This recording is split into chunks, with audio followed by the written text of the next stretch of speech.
Bismillahirrahmanirrahim. Assalamualaikum warahmatullahi wabarakatuh. Waalaikumsalam warahmatullahi wabarakatuh. Apa kabar hari ini semuanya? Baik. Oke, hari ini semangat semua ya. Sebelum kita mulai belajar, mari kita membaca doa dulu. Doa belajar bersama-sama. Bismillah.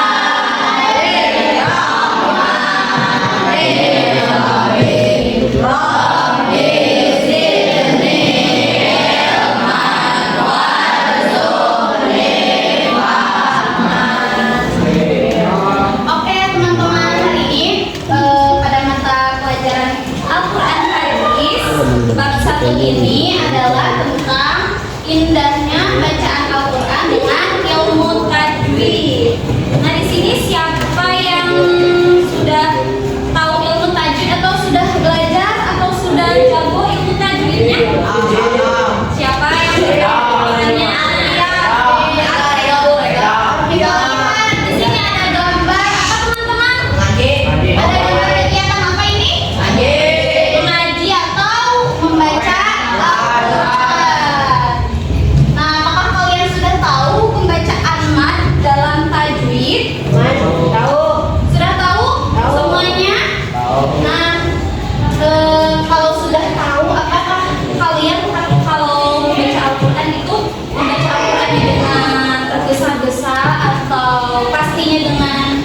Tajwid yang sudah dipelajari, ya. Seperti itu baca Al-Qurannya. Ya. Siapa yang rajin mengaji di sini? Kalian. Ya. Ibu jelaskan dulu ilmu tajwid itu berasal dari bahasa Arab. Jawada yujawwidu tajwidan, yang berarti membaguskan, memperbaiki, menyempurnakan dan memantapkan. Ilmu tajwid itu ialah tata cara membaca Al-Quran dengan baik dan benar seperti hukum bacaan, sifat huruf, dan makhorijul huruf. Nah, di sini apa sih? Jika kalian ingin membaca Al-Quran dengan baik dan benar dan tata cara membacanya itu enak gitu ya didengarnya, maka harus sesuai dengan bacaannya, dengan sifat-sifat hurufnya, dengan makhorijul hurufnya. Nah, ada yang tahu makhorijul huruf dan sifat huruf itu apa? Ada yang tahu? Makhorijul huruf itu tempat keluarnya huruf hijaiyah. Tempatnya ada di mana saja? Ada di tenggorokan, ada di mulut atau antara dua mulut, ada di mana lagi? Di lisan, di dua bibir, kemudian ada di pangkal hidung. Kemudian kalau sifat huruf ada apa saja? Sifat huruf itu kenapa kita harus bisa jaga selain tajwid? Ternyata kita juga harus mengetahui makhorijul huruf dan sifat huruf. Nah, ketika makhorijul huruf itu adalah tempat keluarnya huruf hijaiyah, maka setelah huruf hijaiyah itu keluar, maka kita itu harus membedakan gitu kan, karena setiap huruf hijaiyah itu kan ada pelafalannya atau pengucapannya yang hampir sama ya, seperti sa dan sa. Nah, itu merupakan sifat huruf fa yang titiknya 3 itu kan dibacanya tidak sama dengan sin yang bentuknya seperti apa? Seperti ini. Next, kemudian kenapa kita harus mempelajari ilmu tajwid yang tadi? Untuk memelihara ucapan dan kesalahan ketika membaca Al-Quran, karena untuk menciptakan keselarasan bacaan antara bacaan yang disampaikan oleh Rasulullah Shallallahu Alaihi Wasallam. Nah, kan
membaca Al-Quran, apalagi yaitu surat Al-Fatihah.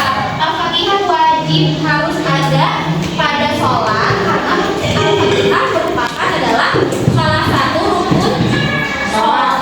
Ketika tidak membaca Al-Fatihah dengan baik dan benar, maka sholatnya tidak akan sah karena tidak memenuhi salah satu rukun sholatnya.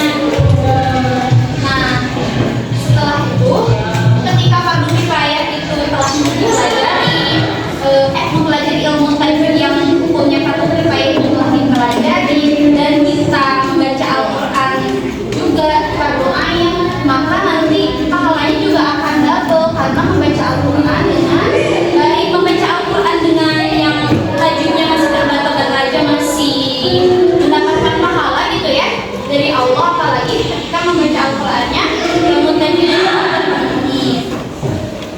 Nah, kenapa baca Al-Quran itu harus dengan tartil, dengan baik, dengan perlahan gitu kan? Bukan dari Nabi aja yang mengatakan, tapi Al-Quran juga mengatakan dalam Quran surat Al-Muzammil ayat 4, yaitu yang berbunyi warattilil Qur'ana tartila. Maka bacalah Al-Quran dengan perlahan-lahan.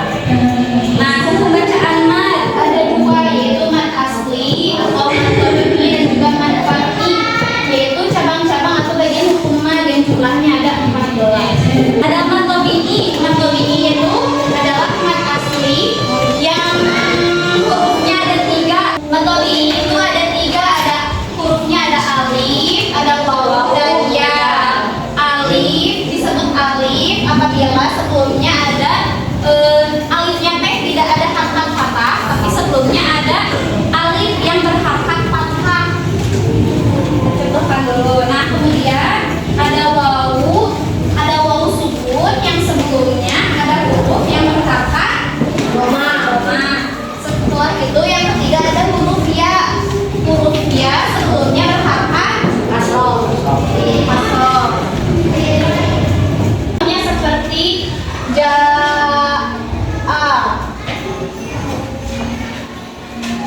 ini merupakan satu kalimat, kemudian di sininya ada tanda mad. Nah, ini mad wajib mutasil ini dibacanya sepanjang 5 harokat. Yang kedua ada mad jaiz munfasil. Contohnya misalkan seperti, nah ini dan akhuf itu merupakan 2 kalimat, tetapi di sininya ada 2, tapi di sininya ada 2 kalimat, tapi di sininya ada huruf mad. Itu dinamakan mad jaiz munfasil. Kalau mad rizki sukun, ada yang tahu mad rizki sukun? Mad rizki sukun itu seperti mad tabi'i, tetapi posisinya tidak di tengah-tengah kalimat, tetapi di akhir kalimat. Nah, setelah ini Ibu ada gamenya dibikin kelompok. Kelompoknya ada per kelompoknya itu per baris aja ya. Per baris aja. Jadi gamenya adalah dalam kelompok ini, dalam per baris ini nanti menjawab pertanyaan yang hanya pilihan ganda aja. Sebanyak 5 menit aja ya. Bisa sampai angka 6. Sampai jam panjang ke angka 6. Nanti setelah itu dijawab bersama-sama satu baris. Nanti jawabannya ditulis ke depan. Yang jawabannya, yang skornya banyak, yang paling banyak dan paling cepat selesai itu yang oke, siap? Siap. Ini ada kelompok 1. Ampun biar kelompok 1.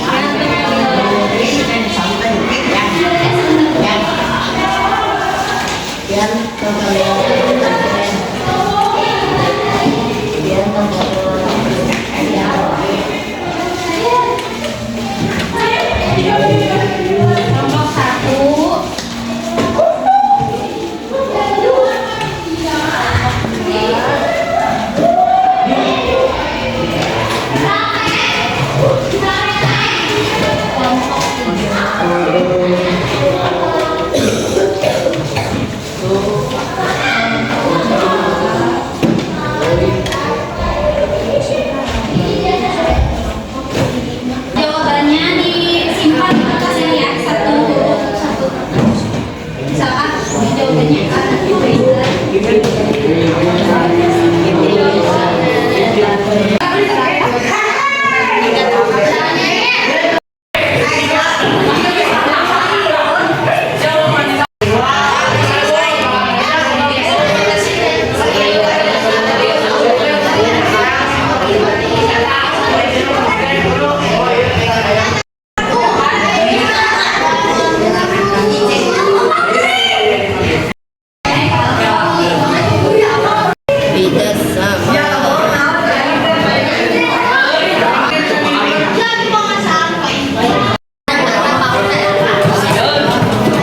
Yaitu